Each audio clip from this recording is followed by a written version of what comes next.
Hello friends, myself Chatur Singh from Brain Nursing Paramedical Education Center. I am a student of BSc Nursing third year. Today we are going to talk about myasthenia gravis.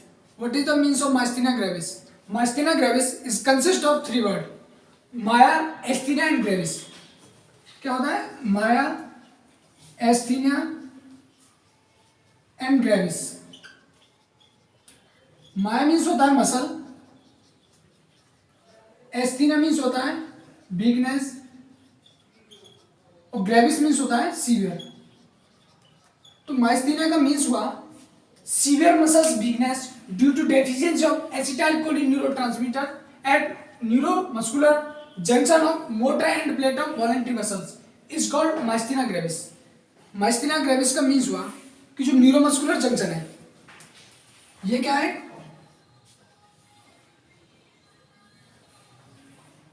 ये neuromuscular junction है, ये वाला जो, ये क्या है? Synapse, ये muscle. तो ये क्या, सिनेप्स के अंदर क्या होता है? एसिटाइलकोलिन न्यूरोट्रांसमीटर फ्री होते हैं, बहुत सारे एसिटाइलकोलिन न्यूरोट्रांसमीटर होते हैं, उसमें क्या होता है? कैल्शियम होता है। तो क्या होता है, इससे क्या होता है, ये और एक रिलीजिंग साइट्स होती हैं जो कि एसिटाइलकोलिन रिलीज होता है। ये रिसेप्टर्स होते हैं कुछ जो कि एसिटाइलकोलिन न्यूरोट्रांसमीटर है उसको रिसीव करने के लिए। तो इस जगह क्या होता है, ये पूरा क्या है? न्यूरोट्रांसमीटर, ये क्या है? न्यूरोमस्कुलर जंक्शन है।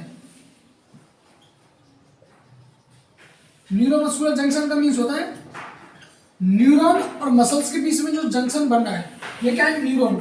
ये वाली जो स्ट्रक्चर है वो क्या है? पूरी न्यूरॉन है, ये क्या है? मसल है। इन दोनों के बीच में जो जंक्शन बन रहा है उसको क्या बोलते हैं? Neuromuscular junction. तो इस न्यूरोमस्कुलर जो जंक्शन है, इसकी जो मोटर एंड प्लेट है, जो मोटर एंड प्लेट है वॉलंटरी मसल्स की, ये क्या है? वॉलंटरी मसल्स है। इस वॉलंटरी मसल्स की जो मोटर एंड प्लेट है उस पर क्या होता है? या तो एसिटाइलकोलिन न्यूरोट्रांसमीटर की कमी हो जाए या एसिटाइलकोलिन न्यूरोट्रांसमीटर के कुछ रिसेप्टर्स प्रेजेंट होते हैं, उनका डिस्ट्रक्शन हो जाए। जब एसिटाइलकोलिन न्यूरोट्रांसमीटर की कमी होगी या एसिटाइलकोलिन न्यूरोट्रांसमीटर के जो रिसेप्टर्स है उनका डिस्ट्रक्शन होगा, तो क्या होगा? इस न्यूरोमस्कुलर जंक्शन पर एसिटाइलकोलिन की कमी होगी। जब एसिटाइल न्यूरोट्रांसमीटर की कमी होगी तो जो मसल, जो नर्व का जो ट्रांसमिशन होता है वो क्या होगा? स्लो होगा, मसल्स वीकनेस होंगी।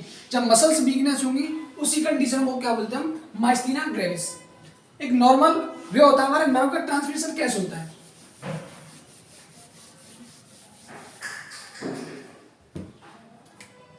ये न्यूरॉन है,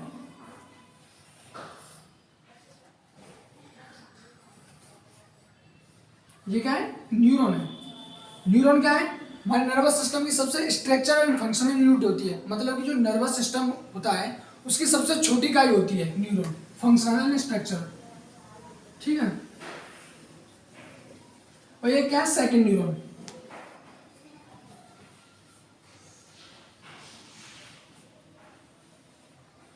ये क्या है? इसमें ये सेल बॉडी है, ये वाला ऐसा जो सेल बॉडी, ये क्या है? जो स्ट्रक्चर्स निकली हुई है, ये डेंड्राइट्स,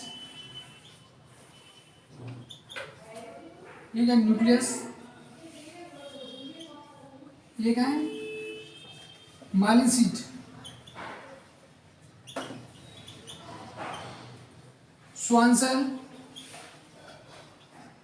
ये क्या है? एक्सॉन, ये क्या है? दूसरा न्यूरॉन है। तो ये न्यूरॉन है, तो ये क्या है? न्यूरॉन के जब दो न्यूरॉन आपस में जुड़ते हैं, कभी देखना जो कि न्यूरॉन, एक न्यूरॉन जब दूसरे न्यूरॉन से जुड़ता है तो इनमें क्या होता है? कोई फिजिकली कांटेक्ट नहीं होता, इनमें केवल क्या होता है? फंक्शनली कांटेक्ट होता है। फंक्शन के लिए आपस में कांटेक्ट में होते हैं, लेकिन इसमें कोई भी फिजिकली कांटेक्ट नहीं होता। जैसे कि हमें नर्व का ट्रांसमीटर, नॉर्मली जो हमारी बॉडी के अंदर जो नर्व का ट्रांसमिशन होता है वो किस प्रकार होता है? जैसे हमें अपना हैंड को मूवमेंट कराना है, इस हैंड को ऐसे मूवमेंट कराना है, तो क्या होगा? हमारा जो प्राइमरी मोटर एरिया है या फोरब्रेन है उससे क्या मैसेज जाएगा। मैसेज जाने के बाद जैसे फोरब्रेन है, तो फोरब्रेन से मैसेज गया और मेडुला ओब्लंगेटा से, मोडुला ओब्लंगेटा का होगा इम्पल्स का क्रॉसिंग होगी, और इम्पल्स की क्रॉसिंग होकर क्या होंगे? इम्पल्स से यहाँ हैंड में आएंगे। हैंड में आने के बाद जैसे ये क्या? न्यूरॉन है, हैंड में आए न्यूरॉन, न्यूरॉन बहुत सारे हमारे यहाँ पर। तो न्यूरॉन में जैसे इम्पल्सेस आई, इम्पल्सेस आने के बाद यहाँ पर क्या होता है? जो एंड पार्ट है न्यूरॉन का, यहाँ पर क्या होते हैं? सिनेप्टिक नर्व होती है, सिनेप्टिक नर्व, या क्या बोलते हैं? बटन भी बोलते हैं इनको। जो ये सिनेप्टिक नर्व है, इन सिनेप्टिक नर्व्स के अंदर क्या होता है, एसिटाइलकोलिन न्यूरोट्रांसमीटर फील होते हैं। तो क्या होता है, जैसे इम्पल्सेस यहाँ से चल के आए, इम्पल्सेस चल के आए तो ये क्या है, इसमें क्या न्यूरोट्रांसमीटर फील हुआ है, तो यहाँ क्या कैल्शियम भी प्रेजेंट होता है। तो कैल्शियम का काम होता है जो सिनेप्टिक नर्व है, सिनेप्टिक नर्व के अंदर जो एसिटाइलकोलिन न्यूरोट्रांसमीटर जो फिल है, उनको क्या होगा, सिनेप्टिक जो एसिटाइलकोलिन न्यूरोट्रांसमीटर है उनके वो किसके अंदर, सिनेप्टिक नर्व में, और सिनेप्टिक नर्व के अंदर क्या होगा, सिनेप्टिक वेसिकल्स होती हैं। उन सिनेप्टिक वेसिकल्स के अंदर क्या होता है, न्यूरोट्रांसमीटर भरे हुए होते हैं। तो कैल्शियम का काम होता है जो सिनेप्टिक वेसिकल्स है, तो उनको क्या होता है, ब्रेक करने का काम करती है। मतलब जो कैल्शियम है वो क्या करता है, जो एसिटाइलकोलिन जो इस एक पाउच में जो पैकेट में बंद है उसको क्या होता है, तोड़ने का काम करते हैं। जैसे ही कैल्शियम का क्या करता है, एसिटाइलकोलिन न्यूरोट्रांसमीटर को वहां से रिलीज करता है, रिलीज कराता है। मीन्स हुआ जैसे एक नॉर्मल जो हमारी इम्पल्सेस यहाँ से आई, इम्पल्सेस आने के बाद क्या हुआ, यहाँ क्या होता है, सिनेप्टिक नर्व है, सिनेप्टिक नर्व के अंदर क्या होते हैं, सिनेप्टिक वेसिकल्स होती हैं। उन सिनेप्टिक वेसिकल्स को ब्रेक करने का काम कौन करता है, कैल्शियम करता है। जैसे वो सिनेप्टिक वेसिकल्स ब्रेक होंगी और यहाँ से क्या होगा, न्यूरोट्रांसमीटर रिलीज होगा। जब न्यूरोट्रांसमीटर रिलीज होगा तो दूर से न्यूरॉन पे जाएगा, मतलब इम्पल्सेस यहाँ से कहाँ जाएंगी, दूसरे न्यूरॉन पे। इस प्रकार क्या होता है, हमारी बॉडी में नर्व का ट्रांसमिशन होता है। जैसे मैंने आपको अभी बताया था, जैसे ये न्यूरॉन है, न्यूरॉन का क्या एक्सॉन, ये वाली जो स्ट्रक्चर है, ये वाली मैं इसे जूम करके बताता हूँ। तो ये क्या है, ये क्या है, सिनेप्टिक नर्व है, सिनेप्टिक नर्व। सिनेप्टिक नर्व के अंदर क्या होता है, कुछ वेसिकल्स होते हैं, ये वाली सिनेप्टिक वेसिकल्स। इन सिनेप्टिक वेसिकल्स के अंदर क्या होता है, न्यूरोट्रांसमीटर भरे होते हैं। तो कैल्शियम क्या करता है, कैल्शियम क्या करता है, इस सिनेप्टिक वेसिकल्स को यहाँ से ब्रेक करेगा और न्यूरोट्रांसमीटर ऐसे रिलीज होगा और न्यूरोट्रांसमीटर का इस प्रकार क्या होगा, नर्व ट्रांसमिशन होगा। तो हमारी बॉडी में क्या होते हैं, जो न्यूरोट्रांसमीटर होते हैं, जो एसिटाइलकोलिन न्यूरोट्रांसमीटर, वो क्या होता है, हमारी बॉडी के अंदर क्या होता है, नर्व का ट्रांसमिशन कराता है। और जो हमारा जो एसिटाइलकोलिन जो न्यूरोट्रांसमिशन वो क्या होगा, स्लो होगा। जब नर्व का जो ट्रांसमिशन स्लो होगा तो मसल्स क्या होगा, ऑटोमेटिकली क्या होंगी, वीकनेस होंगी। उसी कंडीशन को हम क्या बोलते हैं, माइस्थीनिया ग्रेविस। मतलब कि माइस्थीनिया ग्रेविस क्या है, myasthenia gravis is a chronic neuromuscular, chronic means होता है लंबे समय से चली आने वाली, मतलब जो माइस्थीनिया ग्रेविस है वो एक लंबे समय से चली आने वाली बीमारी है। एक neuromuscular, chronic neuromuscular, chronic means होता है लंबे समय से चली आने वाली, न्यूरोमस्कुलर मीन्स होता है न्यूरॉन और मसल्स के बीच की प्रॉब्लम है। जो माइस्थीनिया ग्रेविस जो पढ़ रहे हो वो क्या है, न्यूरोमस्कुलर डिजीज है। न्यूरोमस्कुलर मीन्स होता है न्यूरॉन और मसल्स के बीच की प्रॉब्लम है, ठीक है। नेक्स्ट है प्रोग्रेसिव, जो माइस्थीनिया ग्रेविस है वो क्या होता है, इसमें प्रोग्रेसिव होती रहती है। इसकी क्या है, इसमें क्या होता है, ये कंडीशन सीवियर होती जाती है। इरिवर्सिबल, इरिवर्सिबल मीन्स होता है ठीक ना होने वाली। एक होता है रिवर्सिबल, रिवर्सिबल मीन्स कोई बीमारी हमारी हुई और वो कुछ टाइम बाद वो क्या हुआ, ठीक हो गई। तो ये माइस्थीनिया ग्रेविस है, ये क्या होता है, प्रोग्रेसिव, प्रोग्रेशन बढ़ने वाली सीवियर कंडीशन होती जाएगी इसमें। और इरिवर्सिबल मीन्स होता है ठीक ना होने वाली। ऑटोइम्यून डिजीज क्या है, ऑटोइम्यून डिजीज, ऑटोइम्यून का मीन्स क्या समझते हो, ऑटोइम्यूनिटी मीन्स क्या समझते हो।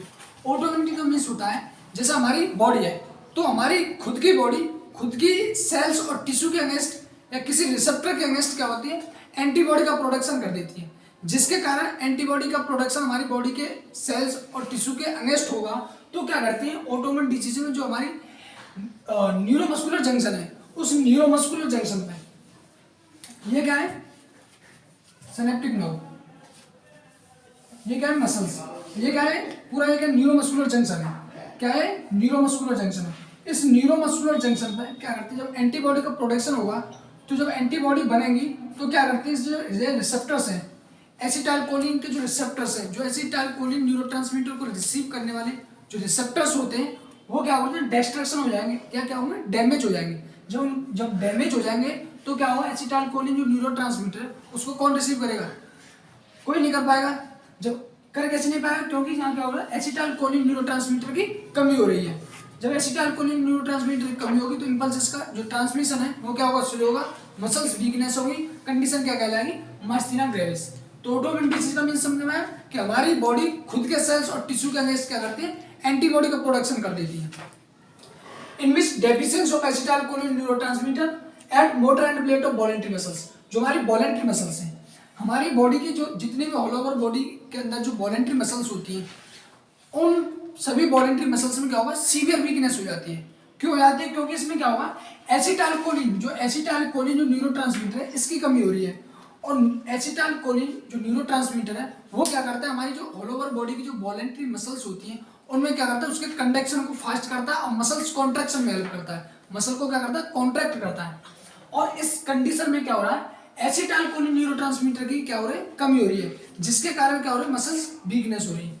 तो क्या हुआ, जो मोटर एंड प्लेट है, हम उसी टॉपिक पे आते हैं, जो motor end plate of voluntary muscle, ये क्या है, वॉलेंट्री मसल्स है, इसकी मोटर एंड प्लेट पर क्या हो रहा है, किसकी कमी हो रही है, एसिटाइलकोलिन न्यूरोट्रांसमीटर की।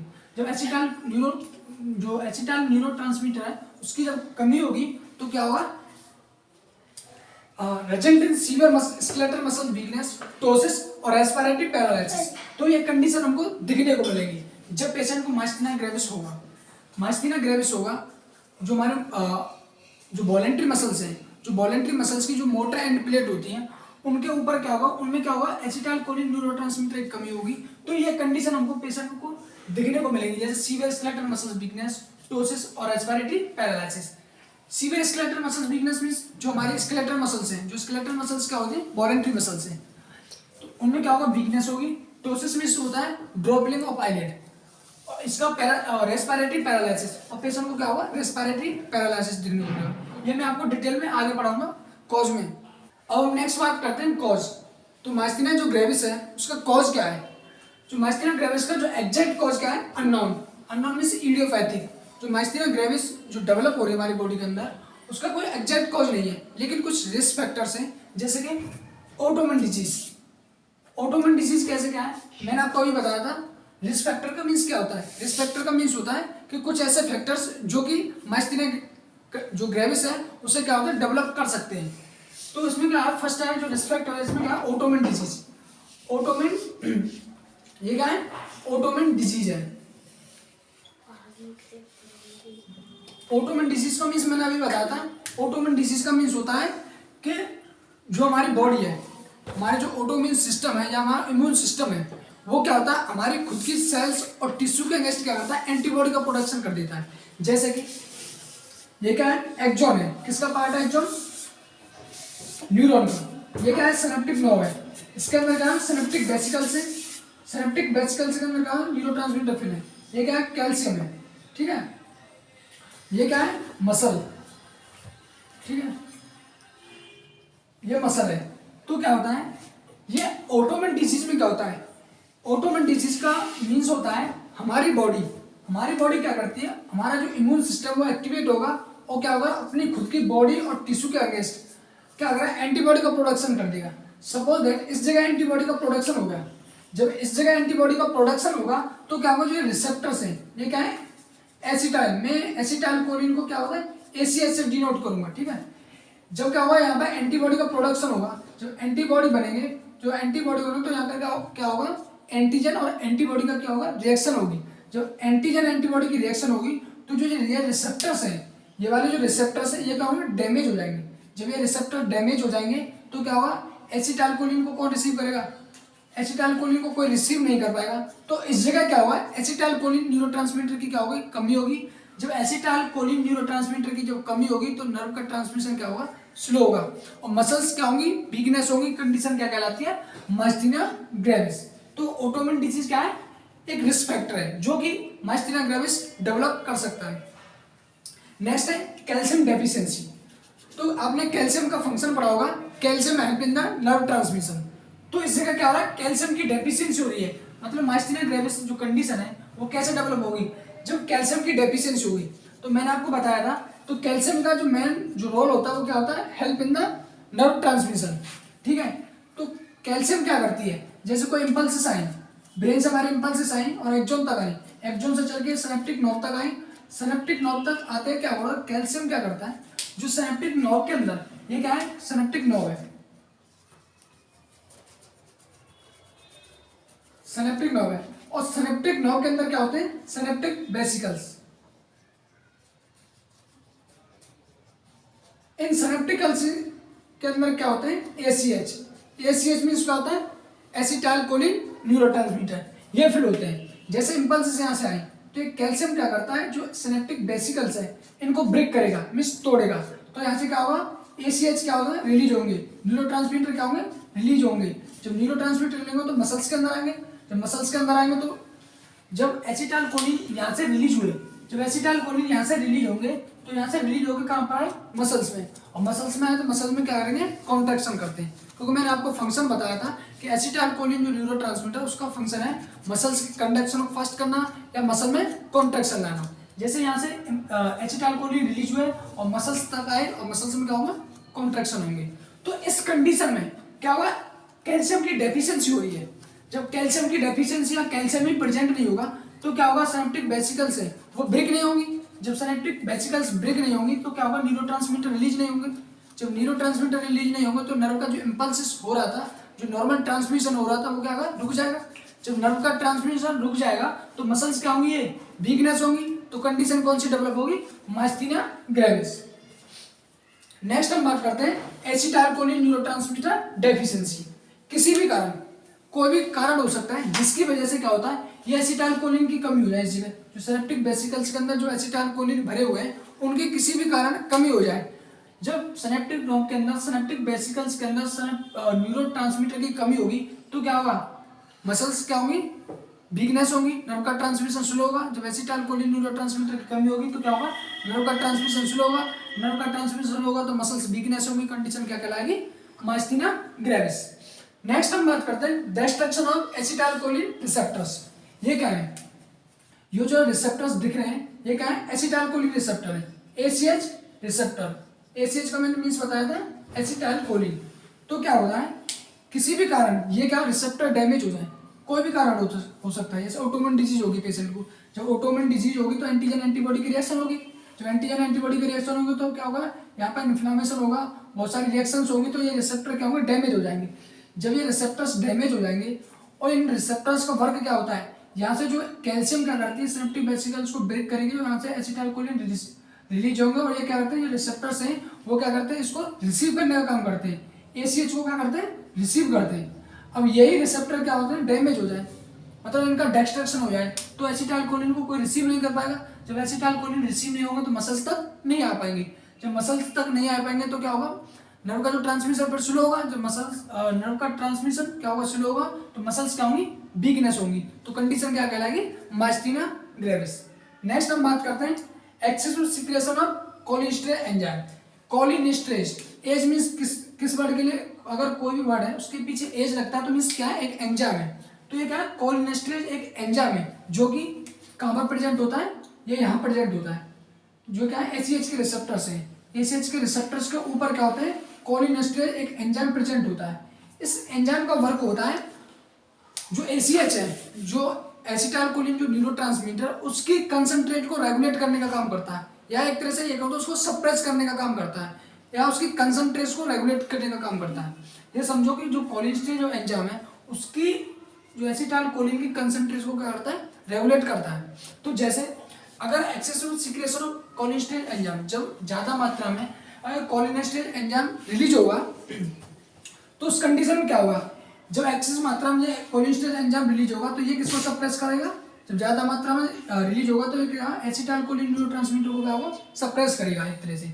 यहाँ से एसिटाइलकोलिन न्यूरोट्रांसमीटर क्या होगा, रिलीज हुआ ज़्यादा मात्रा में। या सपोज दैट नॉर्मली जो हमारे नर्व का ट्रांसमिशन बॉडी के अंदर हो रहा है तो नॉर्मली क्या होगा, एसिटाइलकोलिन यहाँ से रिलीज हो रहा है, तो ये एंजाइम है, ये एंजाइम क्या करते हैं, इसको एसिटाइलकोलिन को क्या होल्ड कर लेगा, होल्ड कर लेगा तो मसल्स तक पहुँचने नहीं देगा। जब ये जो एंजाइम है मसल्स तक एसिटाइलकोलिन को पहुँचने नहीं देगा तो क्या होगा, नर्व का ट्रांसमिशन हो पाएगा, बिल्कुल नहीं हो पाएगा, क्योंकि यहाँ तक क्या होगा, एसिटाइलकोलिन आ ही नहीं रहा। जब एसिटाइलकोलिन मसल्स तक नहीं आएगा तो मसल्स के अंदर क्या होगा, कॉन्ट्रैक्शन नहीं होंगी। जब कॉन्ट्रैक्शन नहीं होगा तो मसल्स क्या होगी, वीकनेस होगी।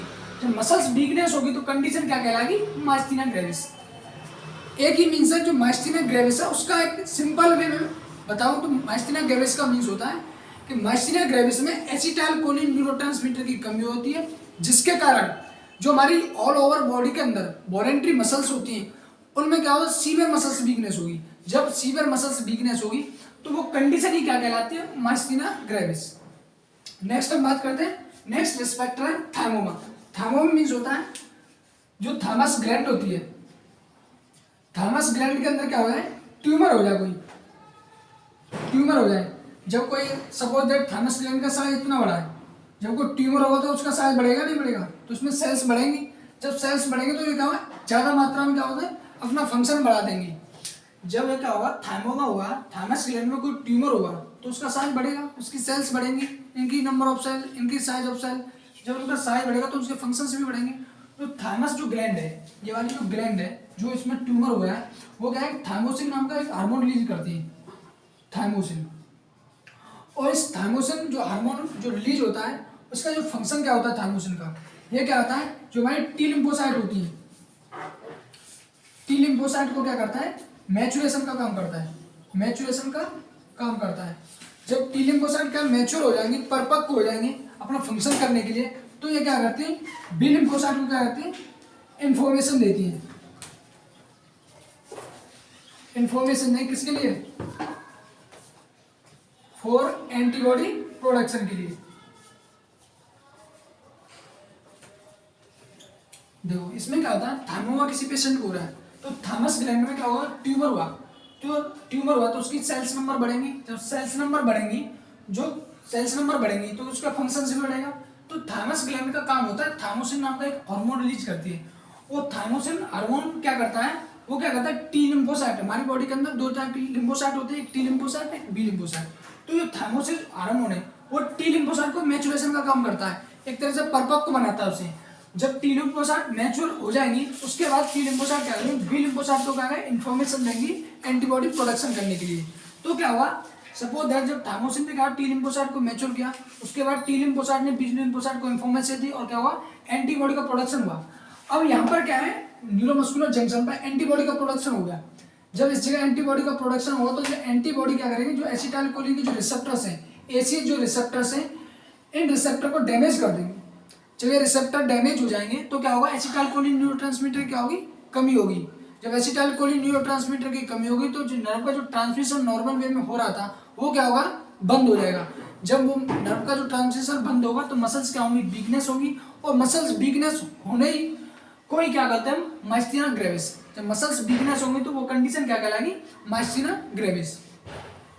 हमारा सिर्फ एक ही पर्पज है, जो हम रिस्क फैक्टर्स जितने भी पढ़ रहे हैं, इन रिस्क फैक्टर्स क्या करते हैं, हमारी मसल्स को वीकनेस करते हैं। जब हमारी ऑल ओवर बॉडी की जो वॉलेंट्री मसल्स होती हैं वो अगर वीकनेस हो जाएंगी तो वो उसी कंडीशन को माइस्थीनिया ग्रेविस बोलते हैं। क्योंकि माइस्थीनिया जो ग्रेविस है वो 3 वर्ड से मिलकर बनाया था, एक माया, एक एस्थीनिया, एक ग्रेविस। माया मीन्स बताया था मैंने मसल्स, एस्थीनिया मीन्स बताया था वीकनेस, और ग्रेविस मीन्स बताया था सीवियर। मतलब कि जो माइस्थीनिया ग्रेविस है उसमें क्या होता है, सीवियर मसल्स वीकनेस हो रही है। और वीकनेस किसके कारण हो रही थी, वो एसिटाइलकोलिन न्यूरोट्रांसमीटर की कमी हो रही थी, जिसकी वजह से हमारी मसल्स की जो ऑल ओवर बॉडी की जो वॉलेंट्री मसल्स है वो वीकनेस होंगी।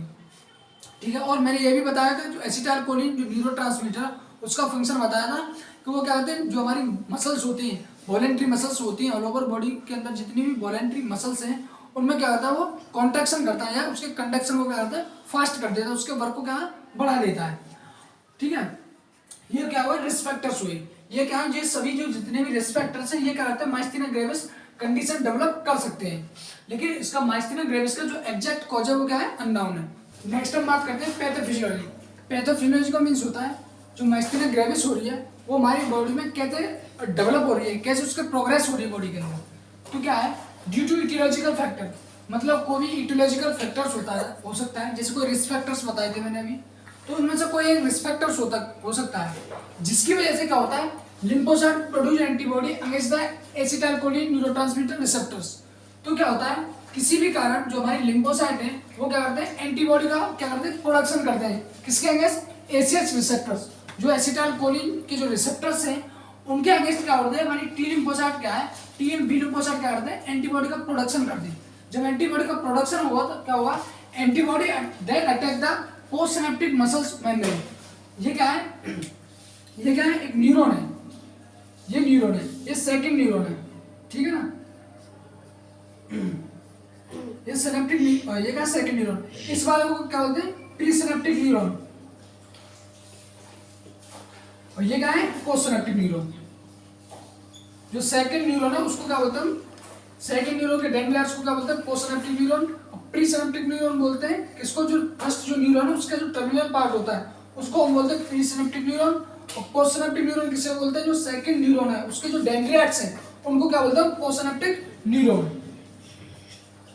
तो क्या होता है, लिम्फोसाइट क्या करती है, एंटीबॉडी का प्रोडक्शन कर देती है एसीएस रिसेप्टर्स के अगेंस्ट। एसिटाइलकोलिन के जो रिसेप्टर्स है उनके अगेंस्ट क्या होते हैं, एंटीबॉडी का प्रोडक्शन होगा। जब एंटीबॉडी का प्रोडक्शन होगा तो antibody that attach the postsynaptic muscles membrane, जो एंटीबॉडी का जो प्रोडक्शन हुआ तो एंटीबॉडी क्या करेंगे, इस जगह क्या होगा, रिसेप्टर्स में क्या करेंगी, अटैच हो जाएंगी। जब इस रिसेप्टर्स में अटैच हो जाएंगे तो क्या होगा, डैमेज द एसिटाइलकोलिन रिसेप्टर और न्यूरोमस्कुलर जंक्शन। ये क्या है, न्यूरोमस्कुलर जंक्शन है। मैंने अभी बताया था दो न्यूरॉन्स के बीच में जो स्पेस बन रहा है उसमें क्या होती है, सिनेप्टिक नर्व होती है। उस सिनेप्टिक नर्व के अंदर एसिटाइलकोलिन न्यूरोट्रांसमीटर फिल होते हैं। इस जगह क्या होता है, जो एंटीबॉडी का जो प्रोडक्शन होगा, इस जगह पे एंटीबॉडी का जो प्रोडक्शन होगा तो उसके किसके अगेंस्ट प्रोडक्शन होगा, जो एसीएच के रिसेप्टर्स हैं। जब एसीएच के जब रिसेप्टर्स के अगेंस्ट एंटीबॉडी का प्रोडक्शन होगा तो क्या होगा, damage the acetylcholine receptor of neuromuscular junction.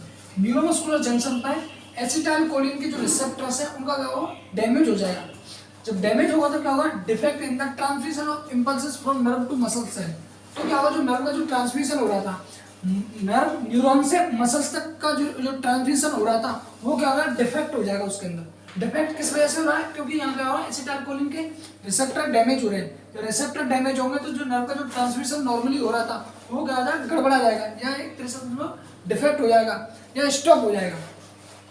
Due to the action potential production on the motor end plate and muscles weakness, क्या होगा, due to the action potential, जो मोटर एंड प्लेट है उस जगह क्या होगा, एक्शन पोटेंशियल होता है, नर्व का ट्रांसमिशन होता है, वो क्या होगा, स्लो होगा। जब वो एक्शन पोटेंशियल या नर्व का जो इम्पल्स जो ट्रांसमिशन क्या होगा वो स्लो होगा तो मसल्स वीकनेस होंगी।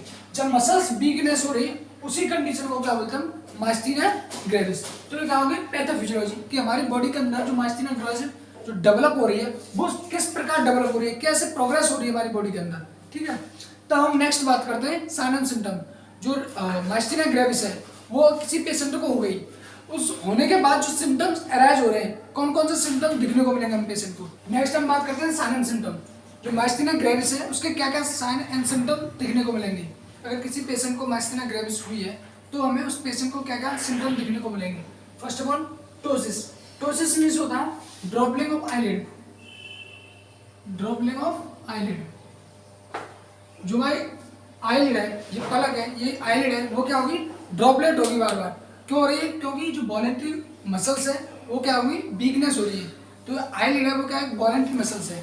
और माइस्थीनिया ग्रेविस में क्या होता है, एसिटाइलकोलिन की कमी होती है। जब एसिटाइलकोलिन की कमी होती है तो मसल्स वीकनेस होती है। हमारी बॉडी की जो वॉलेंट्री मसल्स है वो क्या होंगी, वीकनेस होंगी। जब वॉलेंट्री मसल्स वीकनेस होंगी तो हमारी आईलिड की जो मसल्स है वो क्या है, वॉलेंट्री मसल्स है। जब वॉलेंट्री मसल्स वीकनेस होंगी तो हमारी आईलिड क्या है, वो बार बार क्या होगी, ड्रॉपलेट होगी। ठीक है, तो जो वॉलेंट्री मसल्स का नाम क्या है उसका, लेवेटेरो पाल्पेब्रल। ये क्या है, वॉलेंट्री मसल्स है। तो ये वॉलेंट्री मसल बार बार क्या होगी, ड्रॉपलेट होगी। तो टोसिस का मीन्स होगा ड्रॉपलिंग ऑफ आईलिड। माइस्थीनिया ग्रेविस में क्या होगा, जो हमारी टोसिस, ये क्या है, मेन साइन सिम्टम है, ये हमारे पेशेंट को दिखने को मिलेगा, टोसिस। नेक्स्ट है डिप्लोपिया। पेशेंट को क्या, डबल विजन होगा। पेशेंट को क्या होगा, डबल विजन दिखने को मिलेगा। मतलब पेशेंट एक ऑब्जेक्ट को क्या, दो ऑब्जेक्ट दिखेंगे। मतलब सपोज दैट एक ऑब्जेक्ट है तो उसे लगेगा कि दो ऑब्जेक्ट रखे हुए हैं, तो क्या होगा, पेशेंट को डिप्लोपिया होगा। नेक्स्ट है निस्टेगमम। निस्टेगमम होता है involuntary eye movement. Eye movement, involuntary eye movement क्यों है, क्योंकि क्या इसमें क्या होगा, जो हमारी मसल्स हैं, मसल्स की जो वॉलेंट्री जो मसल्स हैं उनमें क्या होगा, उनमें क्या होगा, वीकनेस होगी। जब हमारी आई की जो वॉलेंट्री मसल्स हैं उनमें वीकनेस होगी, जब वो वीकनेस होंगी तो हमारी आई का जो मूवमेंट होगा वो क्या होगा, इनवॉलेंट्री हो जाएगा, उन पर हमारा क्या होगा, कंट्रोल नहीं होगा। नेक्स्ट है एटेक्सिया, इनकोऑर्डिनेशन ऑफ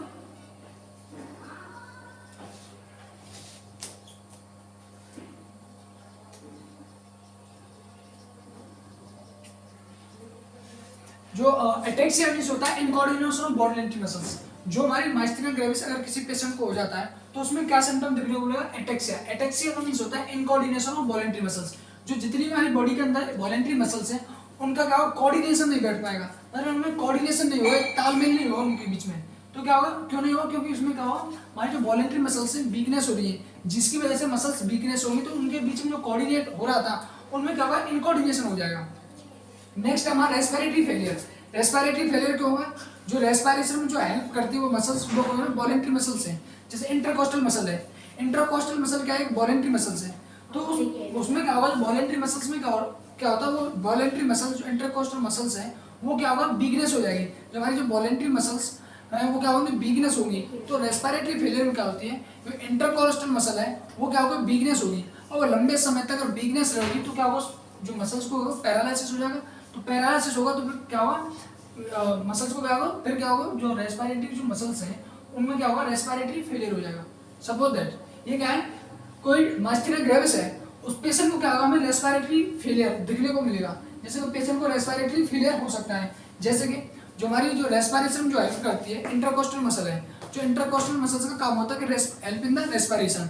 तो क्या होगा, जो इंटरकोस्टल जो मसल है वो क्या है, वॉलेंट्री मसल्स है।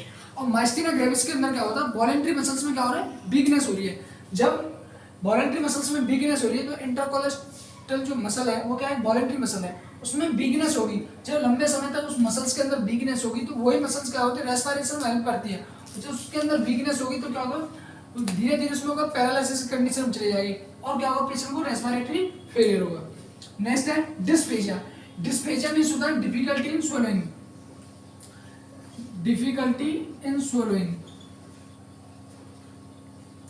मतलब कि पेशेंट को निगलने में, कोई भी फूड पार्टिकल्स लेता है तो उसे निगलने में क्या होगा, डिफिकल्टी होगी। क्योंकि इसमें क्या होगा, इसमें क्या होगा, जो वॉलेंट्री मसल्स हैं हमारी जो निगलने में जो हेल्प करती हैं या च्यूइंग में जो मसल्स हेल्प करती हैं उनमें क्या होगा, पैरालिसिस हो जाएगा या क्या होगा, उसकी मसल्स वीकनेस हो जाएंगी। जब च्यूइंग मसल वीकनेस हो जाएंगी, जो निगलने वाली जो मसल्स हैं वो वीकनेस हो जाएंगी तो पेशेंट को क्या होगा, कोई भी खाना या कुछ भी फूड पार्टिकल्स निगलने में क्या होगा, उसे डिफिकल्टी होगी। नेक्स्ट है डिस्पीनिया। डिस्पीनिया मींस होता है difficulty in respiration, difficulty in respiration. तो हमें माइस्थीनिया ग्रेविस में क्या होगा, डिस्पीनिया दिखने को मिलेगा पेशेंट को। क्योंकि जो डिस्पीनिया किस वजह से हो रहा है, क्योंकि इसमें इंटरकोस्टल मसल है वो क्या है, वॉलेंट्री मसल्स है, वो क्या होगा, वीकनेस होगी। तो जब पेशेंट क्या होगा, वीकनेस होगी, वो मसल्स इंटरकोस्टल मसल जब वीकनेस होगी तो पेशेंट क्या होगा, सांस प्रॉपर नहीं ले पाएगा। मतलब रेस्पिरेशन में क्या होगा, पेशेंट को डिफिकल्टी होगी, प्रॉपर रेस्पिरेशन नहीं होगा। तो कंडीशन क्या कहलाती है, डिस्पीनिया। नेक्स्ट डिसअर्थलिया। डिसअर्थलिया का मींस होता है difficulty in coordination of word. मतलब अगर माइस्थीनिया ग्रेविस किसी पेशेंट को हो रही है तो उस पेशेंट में हमें डिसअर्थलिया मिलेगा। डिसअर्थलिया का मींस होता है difficulty in coordination of word. मतलब जो वर्ड बोल रहा है उन वर्ड में क्या होगा, इनकोऑर्डिनेशन होगा। मतलब उनमें क्या डिफिकल्टी, वर्ड को बोलने में पेशेंट को क्या होगी, डिफिकल्टी होगी। क्योंकि इसमें क्या होगा, जो टंग है, टंग की जो मसल्स है वो क्या है, वॉलेंट्री मसल्स है।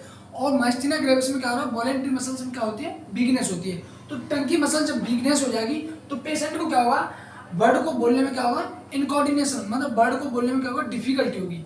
तो उस कंडीशन को क्या कहते हैं, डिसअर्थलिया। ये कंडीशन क्या है, डिसअर्थलिया। नेक्स्ट है फेशियल मसल वीकनेस। हमारी जो फेस है उसकी जो मसल्स है, जो भी जितनी भी वॉलेंट्री मसल्स है उनमें क्या होगा, वीकनेस हो जाएगी, जिस वजह से हम पेशेंट के फेशियल मसल्स वीकनेस देखने को मिलेगी। नेक्स्ट है डिफिकल्टी इन च्यूइंग मसल। तो च्यूइंग मसल कैसी है, हमारी वॉलेंट्री मसल्स है। जब वॉलेंट्री मसल्स में क्या होगा, वीकनेस होगी तो हमारी च्यूइंग चबाने वाली जो मसल्स है, कोई फूड पार्टिकल्स को जो चबाती हैं मसल्स, उनमें क्या होगा, वीकनेस होगी। और वीकनेस होगी तो क्या होगा, पेशेंट को किसी भी फूड पार्टिकल चबाने में क्या होगा, डिफिकल्टी होगी। वीकनेस ऑफ आई, नेक और लिम्ब। जो हमारे आई है, नेक है और लिम्ब है, इनमें क्या वॉलेंट्री मसल्स हैं। तो इन वॉलेंट्री मसल जब वीकनेस होगी तो पेशेंट को क्या होगा, इनकी जो हमारी वॉलेंट्री मसल्स हैं तो क्या होगा, वीकनेस होंगी इसमें। ये हमारे आई, नेक और लिम्ब में, तो इनकी जो मसल्स होती हैं वो क्या होती है, वॉलेंट्री मसल्स होती हैं। और माइस्थीनिया ग्रेविस में क्या हो रहा है, पेशेंट को वॉलेंट्री मसल्स वीकनेस हो रहा है। तो जो मसल्स वीकनेस है तो हमारी जो आई, नेक और लिम्ब की जो मसल्स है वो क्या होंगी, वीकनेस होंगी। नेक्स्ट है फटीग। तो माइस्थीनिया ग्रेविस में क्या होता है, मसल्स वीकनेस है। तो मसल्स वीकनेस में जब पेशेंट की मसल्स वीकनेस रहेंगी तो पेशेंट का दिखने को क्या मिलेगा, पेशेंट में फटीग। में पेशेंट क्या होगा, हैरान होगा या उसे फटीग लेता, ये ऐसे सिम्टम दिखने को मिलेंगे। नेक्स्ट हम बात करेंगे डायग्नोस्टिक इवैल्यूएशन। जो माइस्थीनिया ग्रेविस जो कंडीशन है उसको आइडेंटिफाई कैसे करेंगे, डायग्नोस्ट कैसे करेंगे, उसकी मतलब जांच कैसे करेंगे कि हम आइडेंटिफाई कर सकें कि इस पेशेंट को माइस्थीनिया ग्रेविस है। तो नेक्स्ट हम बात करेंगे हिस्ट्री कलेक्शन। पेशेंट के सबसे पहले डायग्नोस्टिक इवैल्यूएशन क्या करते हैं, हिस्ट्री कलेक्शन करेंगे। हिस्ट्री कलेक्शन में हम क्या देखेंगे कि इसके कोई पेरेंट्स को कोई ऑटोइम्यून डिजीज तो नहीं है, मैं किसी को कहा जेनेटिकली प्रॉब्लम होती है, तो किसी अगर उसके पेरेंट्स को क्या है ऑटोइम्यून डिजीज है, तो पेशेंट को क्या होगा, तो उसके बच्चे में क्या होगी वो ट्रांसफर होगी। तो पेशेंट को अगर सपोज दैट ऑटोइम्यून डिजीज है, जब ऑटोइम्यून डिजीज होगी तो क्या होगा, ऑटोइम्यून डिजीज में क्या होता है, हमारी बॉडी खुद की सेल्स और टिश्यू का अगेंस्ट क्या करती है, एंटीबॉडी का प्रोडक्शन कर देती है, जिसकी वजह से एंटीबॉडी का प्रोडक्शन होगा तो क्या होगा, एसिटाइलकोलिन के जो रिसेप्टर्स हैं वो डैमेज होंगे। जब एसिटाइलकोलिन के जो रिसेप्टर्स डैमेज होंगे तो जो नर्व का जो ट्रांसमिशन है वो स्लो होगा और मसल्स वीकनेस होंगी, तो कंडीशन क्या कहलाएगी, माइस्थीनिया ग्रेविस। तो सबसे पहले हम उसको जांच करेंगे किसी पेशेंट को ऑटोइम्यून डिजीज तो नहीं है, ठीक है। स्टिक एक्शन फिजिकल एग्जामिनेशन में क्या करेंगे, हम पेशेंट की टोसिस देंगे। टोसिस मींस क्या होता है, मैंने ड्रॉपलिंग ऑफ आईलिड, मतलब पेशेंट के आई क्या आईलिड बार बार में क्या होगी, ड्रॉपलेट होगी, तो वो चीज किसमें देंगे, फिजिकल एग्जामिनेशन। जब हम पेशेंट के फिजिकल एग्जामिनेशन करते हैं, हेड टू टो एग्जामिनेशन करते हैं, तो हमें पेशेंट की आईलिड दिख जाएगी, तो आईलिड बार बार अगर ड्रॉपलेट हो रही है तो हमें चांसेस रहेंगे कि पेशेंट को क्या माइस्थीनिया ग्रेविस है, ठीक है। नेक्स्ट है इलेक्ट्रोमायोग्राफी। इलेक्ट्रोमायोग्राफी एक कंफर्मेटिव डायग्नोसिस है, कंफर्मेटिव डायग्नोसिस किसकी, माइस्थीनिया ग्रेविस की। इलेक्ट्रोमायोग्राफी में क्या करते हैं, जो हमारा न्यूरोमस्कुलर जंक्शन है उसकी जो मोटर एंड प्लेट है, उस मोटर एंड प्लेट पर क्या होता है, जो नर्व की जो एक्टिविटी है उसको जांच करते हैं इसके अंदर। इलेक्ट्रो मींस करंट, मायो मींस मसल्स और ग्राफी मींस स्टडी करना, मतलब कि जो न्यूरोमस्कुलर जंक्शन है उसकी मोटर एंड प्लेट पे जो मसल्स के अंदर जो न्यूरॉन और मसल्स के अंदर जो करंट, जो इलेक्ट्रिक एक्टिविटी, जो नर्व का जो ट्रांसमिशन हो रहा है उसकी स्टडी करते हैं इलेक्ट्रोमायोग्राफी में, इसलिए हमें इसे क्या बोलते हैं, confirmative diagnosis of myasthenia gravis. Next हम एमआरआई करेंगे पेशेंट की, सीटी स्कैन करेंगे, एक्सरे करेंगे और टेंशन टेस्ट करेंगे। एक्सरे क्यों करेंगे, एक्सरे क्यों करते हैं, क्योंकि हम पेशेंट के, हमने पढ़ा था कि रिस्पेक्ट्रम पेशेंट को थाइमोमा होता है, थाइमोमा मींस होता है जो थाइमस ग्लैंड है उसमें अगर ट्यूमर होता है तो उस ट्यूमर को आइडेंटिफाई करने के लिए हम क्या करते हैं, एक्सरे करते हैं, ठीक है। नेक्स्ट हम टेंशन टेस्ट। टेंशन टेस्ट क्या है, एक इन्वेस्टिगेशन ऑफ चॉइस।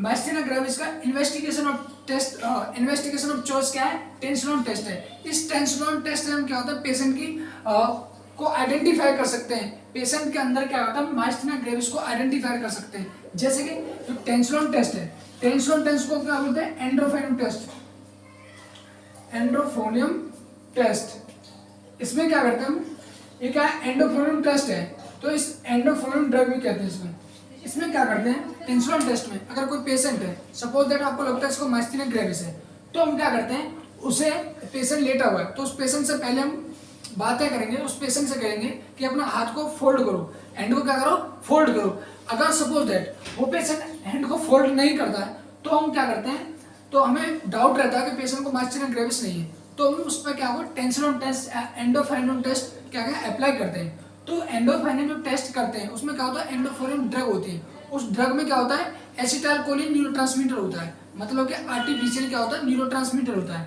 जैसे कोई पेशेंट है उससे हमने हाथ फोल्ड करने के लिए बोला तो हाथ फोल्ड नहीं कर पा रहा, तो हाथ फोल्ड क्यों नहीं कर पा रहा, क्योंकि इसमें क्या हो रहा है, एसिटाइलकोलिन न्यूरोट्रांसमीटर की कमी हो रही है, जिसकी वजह से क्या हो रहा है, मसल्स वीकनेस हो रही है। जब मसल्स वीकनेस है जिसके कारण क्या होता है, पेशेंट का हैंड को अपने को फोल्ड नहीं कर पा रहा, तो टेंशन टेस्ट में क्या करते हैं, आईवी, स्लो आईवी क्या होता है, एंडोफोनियम ड्रग्स देते हैं। एंडोफोनियम ड्रग्स के अंदर क्या होता है, एसिटाइलकोलिन न्यूरोट्रांसमीटर होते हैं जो कि आर्टिफिशियली स्लो आईवी देंगे इस एंडोफोनियम ड्रग को, कितने 2 से 10 mg, और इसको ड्रग को देने के बाद 5 मिनट तक अंडर मॉनिटर करेंगे वाइटल साइंस, इसके अंडर कार्डिक मॉनिटर रहेगी इसमें 5 मिनट तक। जैसे हमने किसी पेशेंट को टेंशन टेस्ट अप्लाई कर रहे हैं तो उसमें क्या होगा, जो 5 से 10 mg एंडोफोनियम ड्रग देंगे आईवी स्लो देने के बाद 5 मिनट तक हम अंडर कार्डिक मॉनिटर रखेंगे पेशेंट को, ठीक है। अगर 5 मिनट बाद हम पेशेंट से बोलेंगे, जैसे हमने टेंशन टेस्ट अप्लाई कर दिया या एंडोफोनियम ड्रग हम पेशेंट को IV slow 2 to 10 mg introduce करा दी, उसके बाद हम पेशेंट को बोलेंगे कि अपने हैंड को फोल्ड करें। अगर सपोज दैट अगर पेशेंट क्या करता है, हैंड को अपने को फोल्ड कर रहा है तो टेस्ट इज पॉजिटिव। फोल्ड क्यों कर पा रहा है, क्योंकि हमने बाहर से क्या दिया पेशेंट को, एसिटाइलकोलिन न्यूरोट्रांसमीटर दिया है। जब एसिटाइलकोलिन न्यूरोट्रांसमीटर दिया तो वो बॉडी के अंदर गया, बॉडी के अंदर जाने के बाद वो क्या करता है, हमारी मसल्स जो वीकनेस थी उसमें क्या होता है, मसल्स में कंडक्शन आया, तो जब कंडक्शन कॉन्ट्रैक्शन हुआ मसल्स के अंदर तो हैंड क्या हुआ, मूवमेंट हुआ, तो टेस्ट इज पॉजिटिव। और पहले मूवमेंट क्यों नहीं कर पा रहा था, क्योंकि हमारी बॉडी के अंदर हमारी जो सिनेप्टिक नर्व है उसके अंदर क्या होगा, एसिटाइलकोलिन की कमी हो रही थी, जिसकी वजह से मसल्स वीकनेस थी और एंड को वो क्या करता है, फोल्ड नहीं कर पा रहा था। जैसे हमने टेंसिलोन टेस्ट में एंडोफोन ड्रग दी, जैसे IV 2 to 10 mg हमने ड्रग दी, 5 मिनट अंडर मॉनिटरिंग दी, उसके बाद हम पेशेंट को हाथ को फोल्ड करने के लिए बोलते हैं, तो पेशेंट क्या करता है, हाथ को फोल्ड करता है, तो मतलब test is positive. Drug body में जाते ही पेशेंट ने क्या रेस्पॉन्स किया, तो मतलब पेशेंट को क्या थी, माइस्थीनिया ग्रेविस। इसलिए हम टेंसिलोन टेस्ट को क्या बोलते हैं, इन्वेस्टिगेशन ऑफ चॉइस। नेक्स्ट हम बात करेंगे मेडिकल मैनेजमेंट। मेडिकल मैनेजमेंट होता है जो कि हम किसी ड्रग्स के थ्रू इस डिजीज को सही करें, मतलब ठीक करें, या एक तरह से पेशेंट को रिहेबिलिटेट करें। तो मेडिकल में दवाइयों के थ्रू हम पेशेंट को ठीक करते हैं, उसे हम क्या बोलते हैं, मेडिकल मैनेजमेंट। तो इसमें क्या होता है, एंटीकोलिनेस्टेरॉइड ड्रग्स, कुछ एंटीकोलिनेस्टेरॉइड ड्रग होती है जो मैंने आपको बताया था, जब एसिटाइलकोलिन के रिसेप्टर्स थे, उस एसिटाइलकोलिन रिसेप्टर्स के ऊपर कुछ क्या होती है, ये क्या मसल्स है, इस पर क्या एसिटाइलकोलिन रिसेप्टर्स है, इसके ऊपर क्या था, कोलिनेस्टेरेज एंजाइम है, तो उस एंजाइम को क्या होता है, एंटीकोलिनेस्टेरेज ड्रग है। ये कौन है, एंटीकोलिनेस्टेरेज ड्रग है, जैसे न्यूस्टिगमाइन, पाइरोस्टिगमाइन। ये ड्रग्स क्या करती हैं, इसको जो कोलिनेस्टेरेज एंजाइम है वो क्या एक्सेस मात्रा में रिलीज हो रहा था, उसकी रिलीज को क्या करती है, सप्रेस कर देती है, कम कर देती है। जब इसकी मात्रा कम होगी तो एसिटाइलकोलिन की मात्रा क्या होगी, बढ़ जाएगी। जो एसिटाइलकोलिन की मात्रा बढ़ जाएगी तो क्या होगा, प्रॉपर नर्व का ट्रांसमिशन होगा, मसल्स कॉन्ट्रैक्शन होगी, तो क्या होता है, ये ड्रग्स रहते हैं न्यूस्टिगमाइन और पैरिडोस्टिगमाइन। नेक्स्ट बात करते हैं इम्यूनोसप्रेशन ड्रग। इम्यूनोसप्रेशन ड्रग जैसे प्रेडिसोन, ये प्रेडिसोन ड्रग्स क्यों दे रहे हैं, क्योंकि हमारे जो इम्यून सिस्टम को क्या होता है, एक्टिवेट हुआ पड़ा है, क्योंकि इम्यून सिस्टम क्या होता है, एंटीबॉडी का प्रोडक्शन कर रहा है। जब एंटीबॉडी का प्रोडक्शन होगा तो ये रिसेप्टर हैं, एसीज के जो रिसेप्टर्स है डैमेज हो रहे हैं, जब ये रिसेप्टर्स डैमेज होंगे तो क्या होगा, एसिटाइलकोलिन की यहाँ पर कमी होगी, नर्व का ट्रांसमिशन शुरू होगा, मसल्स वीकनेस होगी, डिसीज क्या कहलाएगी, माइस्थीनिया ग्रेविस। तो हम क्या करते हैं, पेशेंट को इम्यूनोसप्रेशन ड्रग देंगे, जिससे कि एंटीबॉडी का यहाँ पर क्या होगा, इम्यून सिस्टम जो एंटीबॉडी बना रहा है वो एंटीबॉडी ना बने। तो एंटीबॉडी नहीं बनेगी क्या होगा, ये रिसेप्टर डैमेज नहीं होगा और प्रॉपर्ली क्या होगा, नर्व का ट्रांसमिशन होगा। नेक्स्ट है कॉर्टिकोस्टेरॉइड ड्रग। कॉर्टिकोस्टेरॉइड जैसे डेक्सामेथासोन, बीटामेथासोन, ये क्या है, कॉर्टिकोस्टेरॉइड ड्रग्स है, जैसे एंटी इन्फ्लामेटरी, जो इन्फ्लामेशन हो रहा है उसको रिड्यूस करने के लिए ये ड्रग्स देते हैं पेशेंट को, ठीक है। नेक्स्ट हम बात करें एंटासिड्स। एंटासिड एल्यूमिनियम हाइड्रोक्साइड और मैग्नीशियम हाइड्रोक्साइड, दो ड्रग्स होते हैं, ये क्या करते हैं, एंटासिड क्यों देते हैं पेशेंट को, इस कंडीशन में एंटासिड इसलिए देते हैं क्योंकि हम ये ड्रग्स ले रहे हैं, जैसे anticholinesteroid drugs, immunosuppression drug, corticosteroid drugs, ये क्या करते हैं, HCl के सिक्रेशन को क्या करते हैं, बढ़ा देती है। जब HCl का सिक्रेशन बढ़ेगा तो पेशेंट को एसिडिटी होगी, उस एसिडिटी को कम करने के लिए हम पेशेंट को क्या देते हैं, एंटासिड देते हैं। ये एंटासिड जो ड्रग्स हैं ये क्या करते हैं, HCl को क्या करते हैं, यूटिलाइज कर देती है। नेक्स्ट है एंटीबायोटिक। एंटीबायोटिक को दे रहे हैं, जैसे एंटीबायोटिक कौन कौन सी, एरिथ्रोमाइसिन और सिप्रोफ्लॉक्सासिन। ये ड्रग्स क्यों देते हैं, क्योंकि सेकेंडरी इन्फेक्शन को प्रिवेंशन करने के लिए और जो इन्फेक्शन या इन्फ्लामेशन हो रहा है उसको रिड्यूस करने के लिए। नेक्स्ट हम बात करेंगे surgical management of myasthenia gravis. जो माइस्थीनिया ग्रेविस है उसका सर्जिकल मैनेजमेंट क्या है, इसमें थायमेक्टमी, थायमेक्टमी होता है removal of Thomas gland, Thomas gland, इसमें जो थामस ग्लैंड है उसको क्या कर देते हैं, रिमूव कर देते हैं, क्योंकि थामस ग्लैंड से रिलीज होने वाला हार्मोन क्या करता है, थाइमोसिन बना रहा था। जब थाइमोसिन बनता है तो ज़्यादा मात्रा में थाइमोसिन बनेगा तो टी और बी लिम्फोसाइट को क्या होता है, मैच्योर करेगा। जब टी लिम्फोसाइट मैच्योर होगी तो बी लिम्फोसाइट क्या करती है, एंटीबॉडी का प्रोडक्शन कर रही है, जिस वजह से क्या होगी, जो रिसेप्टर्स है वो डैमेज हो रहे हैं। तो इसलिए हम क्या करते हैं, थायमेक्टमी क्या करते थे, जो थामस ग्लैंड है उसको क्या करते थे, रिमूव कर देते हैं, जिससे कि एंटीबॉडी का प्रोडक्शन ना हो। नेक्स्ट है प्लाज्माफेरेसिस। प्लाज्माफेरेसिस का मीन्स होता है removal of antibody, removal of antibody from plasma. जो प्लाज्मा है या ब्लड है उसके अंदर से क्या होता है, एंटीबॉडी को क्या करते हैं, रिमूव कर देते हैं। प्लाज्मा जो प्लाज्माफेरेसिस है एक प्रोसेस है, इसके एक प्रोसीजर है, इस प्रोसीजर के अंदर क्या करते हैं, जो हमारा प्लाज्मा या ब्लड है उसके अंदर से क्या करते हैं, एंटीबॉडी को क्या करते थे, रिमूव कर देते हैं, ठीक है। नेक्स्ट है नर्सिंग मैनेजमेंट, कि नर्स का क्या क्या रोल होंगे, जो अगर किसी पेशेंट को माइस्थीनिया ग्रेविस है तो उसमें नर्सिंग का क्या रोल होगा, क्या मैनेजमेंट होगा नर्सिंग का। Assess the patient airway, patient के एयरवे को असेस करेगी, क्योंकि माइस्थीनिया ग्रेविस में क्या होता है, जो इंटरकोस्टल मसल्स है, जो इंटरकोस्टल मसल क्या होगी, वीकनेस होगी, तो जिससे क्या पेशेंट को डिस्पीनिया होगा और पेशेंट को रेस्पिरेटरी पैरालिसिस या रेस्पिरेटरी फेलियर होने के चांसेस बढ़ जाएंगे। इसलिए नर्स को क्या करना है, पेशेंट के एयरवे को चेक करता रहना है। ब्लड एसपीओ2 पेशेंट का क्या होता है, चेक करते रहना कि ब्लड के अंदर ऑक्सीजन का लेवल कितना है। नेक्स्ट है assist the swallowing to the prevent the aspiration. Patient को जो कोई भी फूड पार्टिकल स्वेल कर रहा है, निकल रहा है, उस चीज को क्या करता है, असिस्ट करना है नर्स को। अगर कोई पेशेंट है वो क्या करता है, किसी फूड पार्टिकल को स्वेलिंग करने में या सोलोइंग करने में या निकलने में क्या होता है, डिफिकल्टी हो रही है या स्वेलिंग नहीं कर पा रहा, तो क्या होगा, नहीं कर पाएगा तो क्या हो, पार्टिकल्स कहाँ जाएगा, हमारे रेस्पिरेटरी ट्रैक्ट में जाएगा। जब रेस्पिरेटरी ट्रैक्ट में जाएगा तो बहुत सारी कॉम्प्लिकेशन अराइज होंगी। इसलिए क्या करते हैं नर्स, उसकी स्वेलिंग जो निकल रहा है उसको चीज को असिस्ट करना है, जिससे कि प्रिवेंट हो उसके एस्पिरेशन। एस्पिरेशन मींस होता है कोई फूड पार्टिकल्स हमारे रेस्पिरेटरी ट्रैक्ट में चले जाए, तो इस चीज को प्रिवेंट करने के लिए क्या नर्सों को क्या करना है, उसकी स्वेलिंग जो निकल रहा है पेशेंट फूड पार्टिकल्स, वो चीज करनी है, असिस्ट करनी है। Keep oxygen ET tube suction equipment available at the bed side of patient.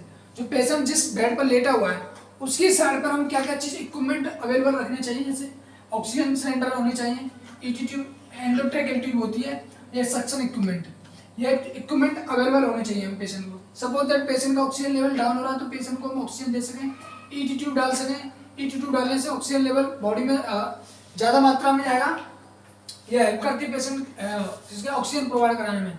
ठीक है, सक्शन इक्विपमेंट, कोई भी फूड कोई भी सिक्रेशंस हो माउथ के अंदर, उसको रिमूव करने के लिए सक्शन मशीन होनी चाहिए या सक्शन इक्विपमेंट होनी चाहिए। नेक्स्ट है असिस्ट वाइटल साइन। हमें पेशेंट के वाइटल साइन चेक करते रहने चाहिए, जैसे ब्लड प्रेशर है, पल्स है, रेस्पिरेशन है, मेन यही है, टेम्परेचर है, ये चीज और एसपीओ2, ये सब चीज़ क्या है, हमें असिस्ट करते रहना चाहिए पेशेंट की। नेक्स्ट है रोम। रोम मीन्स होता है एक एक्सरसाइज होती है, रैंडम मोशन। इसमें क्या होता है, हम पेशेंट को क्या एक्सरसाइज कराते हैं, पेशेंट को जो हमारी मसल्स वीकनेस हुई है तो इसको स्ट्रेंथ करने के लिए मसल्स को या उसकी एक्सरसाइज, उसकी मोबिलिटी को बढ़ाने के लिए हम पेशेंट को क्या करते हैं, एक्सरसाइज कराते हैं। नेक्स्ट है administration of medication. Administration of medication as prescribed by doctor. जो डॉक्टर्स के द्वारा जो मेडिकेशन प्रिस्क्राइब करी है वो हमें मेडिकेशन क्या पेशेंट को देनी है। ठीक है, ये पूरा ऑल ओवर क्या हुआ, माइस्थीनिया ग्रेविस। तो ये आज का टॉपिक रहा माइस्थीनिया ग्रेविस। ये पूरा जो टॉपिक था वो क्या है, माइस्थीनिया ग्रेविस। अगर इस टॉपिक में आपको कोई क्वेरी हो या कोई डाउट हो तो कमेंट करके बताएं, और अगर आपको मेरी वीडियो पसंद आए तो लाइक, कमेंट और शेयर करें, और बीएनपी एजुकेशन चैनल को सब्सक्राइब करें। Thank you so much.